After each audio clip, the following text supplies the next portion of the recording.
bữa lưu bây giờ á thấy được cái bơ chứ thì không được cái bơ chứ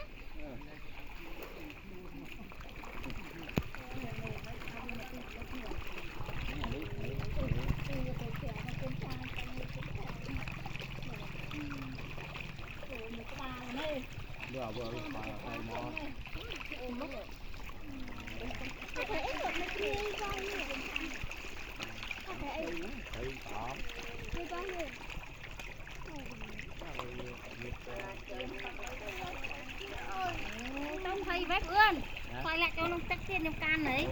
anh lương mới khi trong ngay ấy quả to luôn không ấy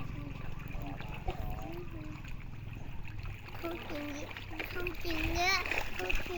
thơm chừng dạ tiệt không chừng nhá không chừng cô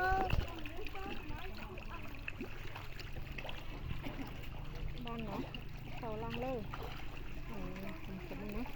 và không nữa biết thấy nhiệt không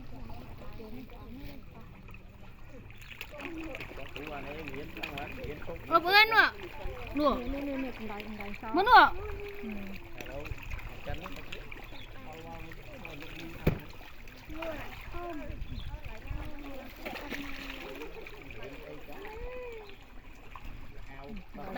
tao tao lấy viên con tao tao với nhá